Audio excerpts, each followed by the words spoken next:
Are you a brand new hypnotist just starting out and you're wondering, how do I come across as competent and confident and not just a beginner? And how do we design things so that you never fail in your early attempts at practicing hypnosis? If that's something you're interested in, this video is for you. It's all about you.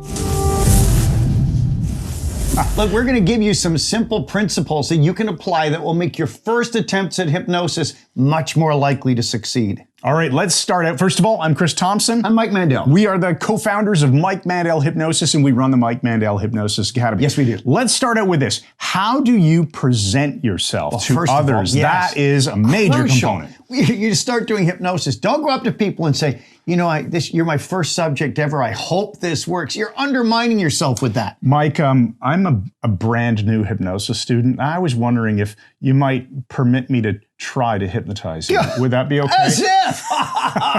That's not how you approach this. Okay, so if that's not how you'd approach it, how should we approach it? Well, instead you want to say something like, I've been studying hypnosis for some time. Would you like to experience it? Aha, there you go. That way you're framing yourself as someone who's already learned quite a bit about it. But you're not saying you're an expert, but you're certainly not saying you're a rank beginner, and it will have a huge effect on your success. So present yourself as someone who has been studying hypnosis. Don't even say learning or reading about or watching videos on. Everyone watches videos. Yeah. I've been studying hypnosis for some time. Would you like to experience it? And notice you're not even saying, would you like me to hypnotize you? Which sounds cause and effect that it's a battle. No, would you like to experience it? As though they have a choice in this, which they do. Okay, the next point we want to talk about is how to engineer your environment and your audience kind of work together here. Yes. So what do we mean by engineering the environment? Well, your surroundings. For your first attempts at hypnosis, especially your very first, a quiet room with people who are interested in the subject will be a great way to start. They can be people surrounding and who are into the experience. A crowded, noisy bar or a house party at 2 a.m. is probably not the best starting place to launch your own hypnotic career. Yeah, can you imagine the 2 a.m., the loud bar or the dance floor or the house party? Wrong. People have been perhaps consuming beverages.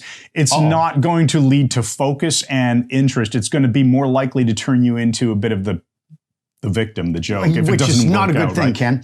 So listen, you also need to be careful about choosing the right person for your first experience. You want someone who is genuinely interested in experiencing hypnosis and not getting a laugh at your expense, because you don't want to do this on the class clown. You don't want to do this on the joker of the crowd, because they'll just turn it into being all about them and it's a big freaking joke and you'll wind up looking like an idiot. So choose someone who's genuinely interested, and practice will come in with this too. You'll be able to choose people more efficiently. People will be good subjects. So if you do a good job of introducing yourself, framing who you are and how you've been practicing, and you engineer your environment and select people who are genuinely interested, you are going to avoid failure in your early attempts at hypnosis. Right. And we also want to avoid people who are very close to us.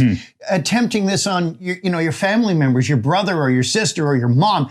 They don't know you as a hypnotist yet. You have no background in that. So you won't have credibility, and credibility adds prestige, and prestige leads to great hypnosis. So they'll tend to find it more amusing than interesting. All right, so somebody that you know casually is less likely to try to seize control of the situation and more likely to let you run things and be a willing participant. Right. Now, speaking of trying, now you're already a hypnotist, you're helping someone experience hypnosis, and you're getting better at doing it as you continue to learn and practice.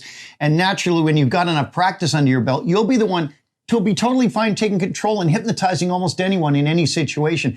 But when you're new and you design the environment so the audience will get confident in having you as their hypnotist, you don't want to say, oh, let's try this and see if it will work. You're undermining yourself with that. So just move competently through the procedure, act like you know what you're doing, and they will go with it. Right. Try implies failure, and you're actually doing hypnosis with the other person, not to them. Well put, Chris. There we go. All right. So if you're looking for more information on hypnosis and how to become a rock star, confident hypnotist, we recommend you join the Mike Mandel Hypnosis Academy. You'll see a link in the description under this video. While you're here on YouTube, you may as well hit that subscribe button. And then, of course, it turns into a bell that you can ring. Oh, there we go. That wasn't very satisfying. There we go. That was much better. Got it. So ring the bell, and we'll see you in the next video. Thanks again, and good night.